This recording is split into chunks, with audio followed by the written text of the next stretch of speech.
Sapevi già che fare dei bellissimi vasi in cemento fai da te è davvero molto facile? Ciao, io sono Letizia, creativa del canale Vivi con Letizia dove puoi trovare tantissimi progetti di riciclo creativo, fai da te e trucchetti per casa. Nel tutorial di oggi ti mostro come fare e quali materiali riutilizzare per creare con le tue mani dei vasi in cemento fai da te. Attenzione, quello che serve è il classico cemento per edilizia, non il cemento rapido. Se ti piacciono tutorial come questo ti consiglio di iscriverti adesso al mio canale cliccando su iscriviti e sulla campanella per non perderti nessuno dei prossimi video. Se invece questo video non ti piace, lasciami pure la tua critica costruttiva nei commenti. Ora passiamo al tutorial, continua a guardare.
Se ti piacciono tutorial come questo, ti ricordo che puoi iscriverti adesso al mio canale cliccando su iscriviti e sulla campanella per non perderti nessuno dei prossimi video.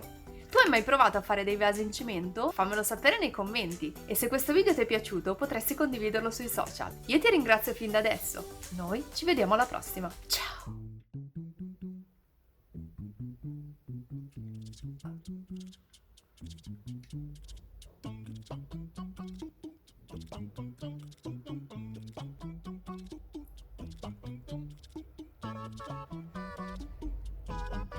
Nel tutorial di oggi ti mostro come fare e quali elementi... ciao! Nel tutorial di oggi ti mostro come fare e quali materiali utilizzare.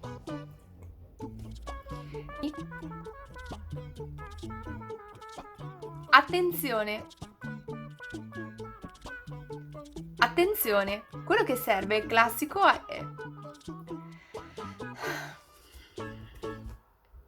Attenzione, quello che serve è il classico cemento Se ti piacciono tutorial come questo, oggi non ce la faccio. E se questo video ti è piaciuto, puoi condividerlo.